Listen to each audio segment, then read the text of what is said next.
Olá, Cassiano Bittencourt, pelo Compondo a Tese do Investir com 100. Uma boa tarde para todo mundo.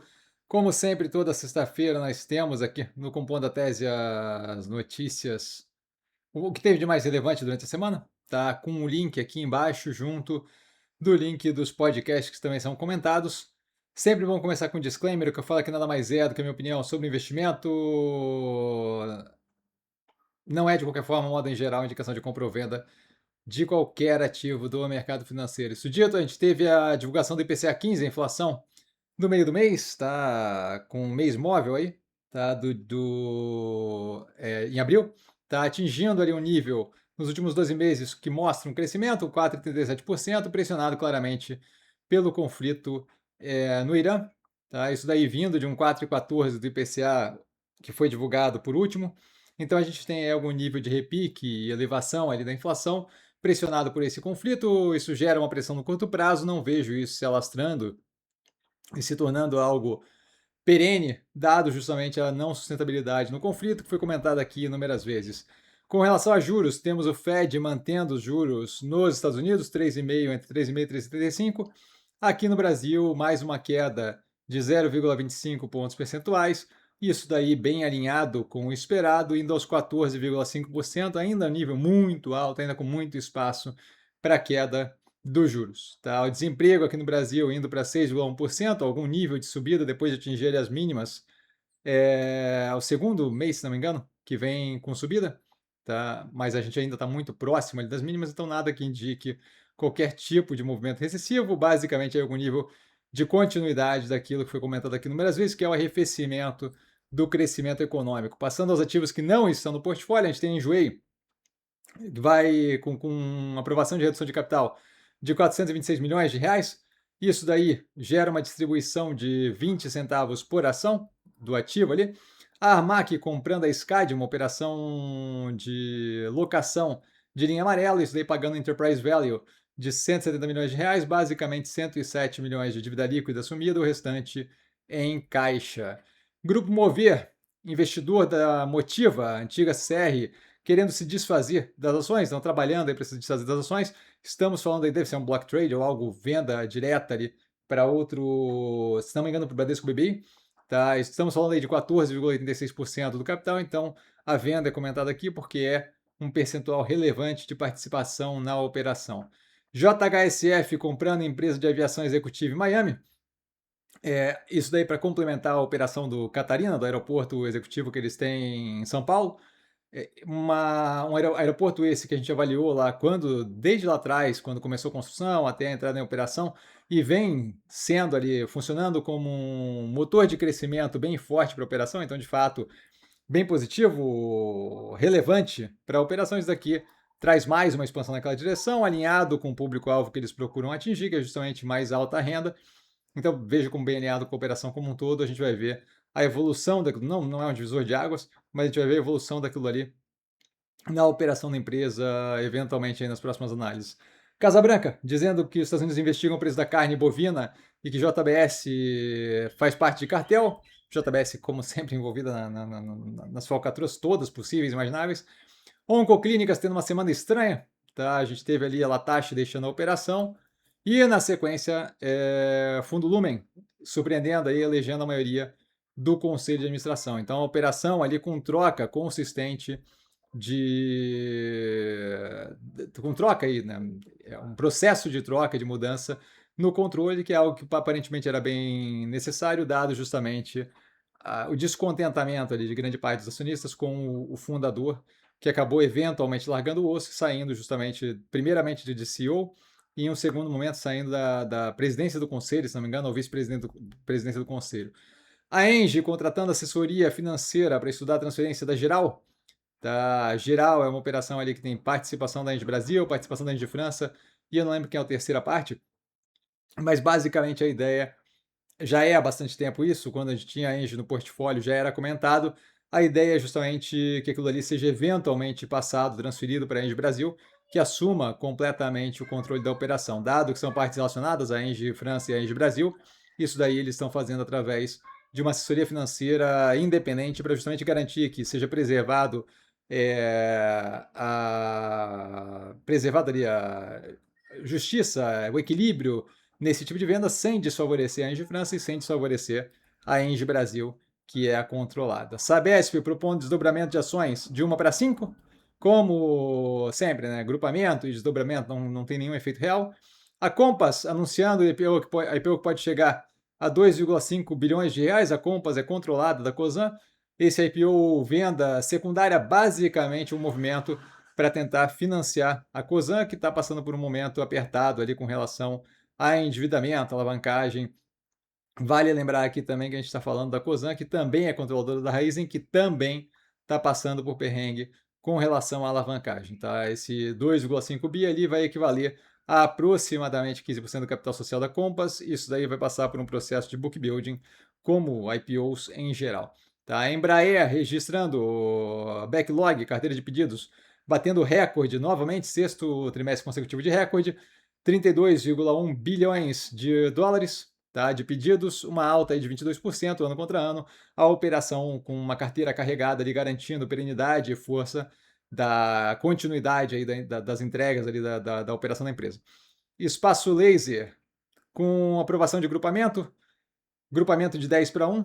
Tá? Aqui diz também a questão de dividendo, mas esse não é o ponto é o grupamento ali. E falo novamente só porque isso daí altera preço e quantidade de ação, então para não pegar ninguém de surpresa. IMC, a International Meal Company, a Meal 3, vendendo RA Catering, tá, por 20 milhões de reais, nada que chame atenção, uma operação de pequeno porte. A Ipera informando durante teleconferência que a caneta emagrecedora deles deve ser lançada em até 90 dias após a aprovação. Aí eu estou falando daquela caneta estilo Ozempic, Wegovy, Mounjaro, de semaglutida, se não me engano, é o nome, emagrecedora. Tá? Então, mais uma dinâmica aí que pode ser uma vertente de crescimento, pode ser, deve ser, dependendo de como eles conseguirem fazer competitividade do preço, deve ser um motor de crescimento forte para a operação. Na Braskem, a gente tem os acionistas, o grupo ali de controle, né? Elegendo a presidente da Petrobras, a Magda Chambriard, como presidente do conselho de administração, basicamente enfiando o gancho ali para poder puxar para a guarda ali a Braskem e manter ali, viabilizar o que eles queriam há bastante tempo, que é justamente o uso da operação, da mesma forma que é usada pela Petrobras, pelo governo, como o braço de política pública, nesse momento agora, especialmente com desespero na popularidade e a incapacidade de aprovar o Messias aí para o STF, imagino eu que isso daqui vai ser para uso politiqueiro total.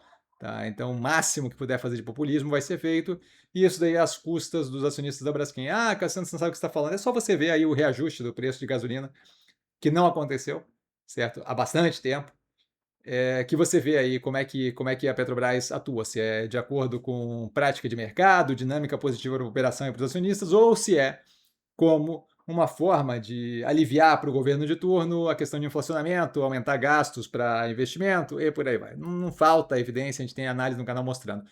E a mesma Petrobras, elevando ali o querosene de aviação em 18% a partir de hoje, sexta-feira. Tá? Isso daí deve ser mais uma pressão de curto prazo para as operações de aviação, o governo também atuando ali com estudos de medidas para justamente evitar que isso daqui afete de forma relevante a passagem de avião e, por conseguinte, a popularidade do mesmo. Tá? Passando aos ativos do portfólio, a gente tem a Gol articulando, né, a entrada no processo ali do CAD como terceiro interessado no caso da American Airlines e Azul, aquela questão da American poder entrar como sócia. Não vejo absolutamente nenhum sentido nisso daqui. A gente teve basicamente uma tentativa de uso de um órgão de controle para poder tentar melar, atrapalhar, atuar contra a competição, que é no caso Azul. Tá? A gente teve a aprovação do caso da United, não vejo por que um caso tão parecido com a American, se não me engano, é até o mesmo valor, tá? Seria diferente, julgar diferente de alguma forma. Então, zero racional aqui, mas entendo a atitude como oportunista pela Gol.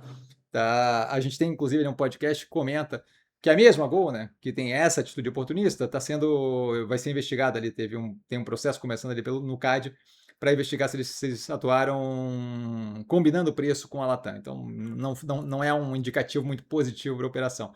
A Renner, a terceira que eu vejo entrando na coisa do Diabo Veste Prada 2, tá lançando ali linha inspirada no filme. Tá? A gente tem duas no portfólio já, Alpargatas e a Renner, e se não me engano foi a C&A também que tinha alguma coisa lançada aí como segunda. Foi primeiro a Alpargatas, depois a C&A e agora a Renner lançando coisas vinculadas ao filme. Por último, grupo Pão de Açúcar com alguns vazamentos de informação de fontes, aí não dá para saber especificamente se é vazamento ou não, se é começo de negociação, mas a que saiu do Valor Econômico dizendo que o GPA quer ter 90% de deságio na dívida. Comentei no short aí que não vejo como propriamente problemático para a questão de queimada de filme da gestão, uma vez que a dívida foi criada toda por uma gestão completamente diferente e colocada lá pelo Cassino, que é um lixo de operação, certo? Então, imagino eu, e acaba sendo confirmado com alguns dados que vêm na sequência, que seja o início ali de um chute para poder começar a negociar. Saiu uma matéria hoje, já falando ali de algo como 25% de deságio, desconto, né, no caso, e 25% de conversão da dívida em ações. Vejo como uma dinâmica ok. E a gente vai ver justamente como acontece à medida que as coisas vão se ajeitando ali na negociação da recuperação extrajudicial. Passando aos podcasts, a gente tem o The Journal, do Wall Street Journal, tá falando sobre o presidente Trump e a relação dele, da família dele, especialmente com vínculo a ganhar dinheiro, aumentar a fortuna e conflito de interesse com relação ao mercado cripto americano, tá? The Crypto President Part 1, e na sequência a parte 2, justamente do Wall Street Journal também, The Journal, do Wall Street Journal. Na sequência temos política com a CBN, com a Polícia Federal investigando a possibilidade de contrabando em avião, com Hugo Mota e Ciro Nogueira. Eu não sei quem fica impressionado com isso, para mim só dá vontade de rir, porque me impressiona zero que eles tenham ido para San Martin comprar bugiganga e trazer de volta para cá. É o tipo de coisa, mais lugar comum do que político brasileiro fazer esse tipo de coisa, não existe. Eu não sei como é que ainda roda matéria isso, sabe? Como é que ainda vira um podcast, mas vamos lá. O ponto final, falando justamente da questão lá da Gol e da Latam que eu comentei, tá? O CAD abrindo investigação sobre preços de passagem combinados ali entre Gol e Latam. Ponto final da CBN, CBN Política. E por último aqui, a Vera Magalhães falando sobre a paulada que o governo levou com a primeira recusa de aceitação do STF, de indicado ao STF, em 132 anos. O nome aqui é governo, tem articulação política que não funciona. Ela pega bem no ponto, certo? A ideia ali de... Eu vi alguns comentaristas políticos tentando dar uma ideia de que o processo, não vou ficar citando o nome aqui, mas de que o processo teria sido parecido com Merrick Garland nos Estados Unidos quando era o Obama. O processo não tem absolutamente nenhuma relação com o processo de tentativa de passagem do Merrick Garland para o SCOTUS, para o Supreme Court of the United States. Isso porque, naquele caso, o Mitch McConnell impediu o andamento do processo e não deu ao governo a chance de levar a cabo e tentar uma votação e aí sim brigar por influência política para tentar fazer com que fosse aprovado aquele candidato. Ele simplesmente tomou uma atitude completamente covarde, fora das regras, absurda, que diga de passagem, ele falou num vídeo vazado depois, tempos depois, que faria de novo e explicou justamente da forma mau caráter que ele estava fazendo, usando tudo que é truque sujo possível, completamente fora das regras para tentar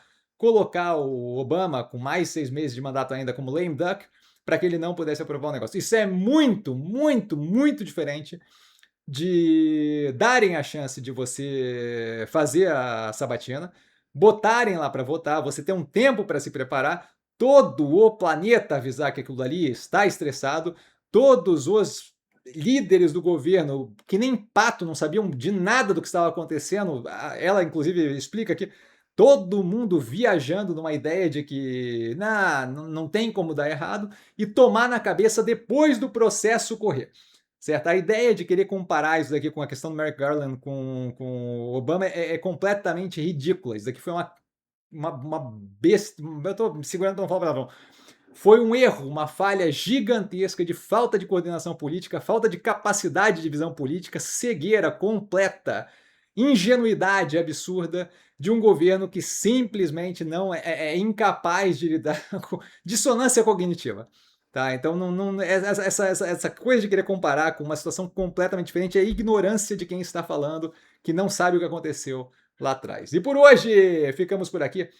Precisando de mim, tô sempre no @investircom. Sim, só ir lá falar comigo no Instagram do canal, só ir lá falar comigo, não trago a pessoa amada, mas tô sempre lá tirando dúvida e vale lembrar que quem aprende a pensar bolsa opera como um mero detalhe. Um grande beijo a todo mundo e nos vemos para a galera do assinante do Montu que vem hoje, sexta-feira. Nos vemos amanhã nas análises, tá? Açaí, Gerdau e Vale, e também no ativo da semana, durante o final de semana, talvez domingo. E para a galera que não assina o Montu, nos vemos amanhã na segunda-feira, hoje é domingo, para vocês. E aí, dia normal de segunda-feira, live, por aí vai. Vai ser uma semana forte, dado que tem uma cacetada de resultados concentrados já nessa próxima semana. Valeu, galera, beijão!